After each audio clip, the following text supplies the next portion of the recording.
മഴ ശക്തമായതോടെ പകർച്ചവ്യാധികൾക്കെതിരെ ജാഗ്രത പുലർത്തണമെന്ന് ആരോഗ്യവകുപ്പ്. വൈറൽ പനി ഉൾപ്പെടെ പകർച്ചവ്യാധികൾ പിടിപെടാതിരിക്കാൻ കൂടുതൽ ജാഗ്രത പുലർത്തണമെന്ന് ജില്ലാ മെഡിക്കൽ ഓഫീസർ ഡോക്ടർ എൻ പ്രിയ അറിയിച്ചു. കഴിഞ്ഞ ആഴ്ച ജില്ലയിൽ 1569 പനി കേസുകൾ റിപ്പോർട്ട് ചെയ്തിരുന്നു. 62 പേർക്ക് ഡെങ്കിപ്പനിയും റിപ്പോർട്ട് ചെയ്തിട്ടുണ്ട്. വൈറൽ പനി, ജലദോഷം, ഇൻഫ്ലുവൻസ തുടങ്ങിയ വൈറസ് പടർത്തുന്ന രോഗങ്ങൾ പിടിപെടാതിരിക്കാൻ ജാഗ്രത വേണം.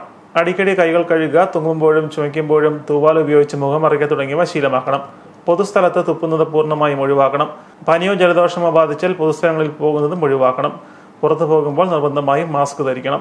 വൈറസ് രോഗങ്ങൾക്ക് ആന്റിബയോട്ടിക്കുകൾ ഫലപ്രദമല്ലാത്തതിനാൽ ആന്റിബയോട്ടിക് മരുന്നുകൾ ഡോക്ടറുടെ നിർദ്ദേശപ്രകാരമല്ലാതെ വാങ്ങി ഉപയോഗിക്കുന്നത് കർശനമായും ഒഴിവാക്കണം. തിളപ്പിച്ചാറിയ വെള്ളം മാത്രം കുടിക്കാനും തുറന്നു വെച്ചതും പഴകിയതുമായ ഭക്ഷണം ഒഴിവാക്കുകയും വേണം. മഴ പെയ്തതോടെ വീടിന് ചുറ്റും മഴവെള്ളം കെട്ടിനിന്ന് കൊതുക് പെരുകാൻ സാധ്യതയുള്ളതിനാൽ ചെറുപാത്രങ്ങൾ, റബ്ബർ ചിരട്ടകൾ, സൺഷെയ്ഡുകൾ എന്നിവരെല്ലാം വെള്ളം കെട്ടി നിൽക്കുന്നത് അടിയന്തരമായി നീക്കാൻ പൊതുജനങ്ങൾ ശ്രദ്ധിക്കണമെന്നും വാർത്താക്കുറിപ്പിൽ അറിയിച്ചു.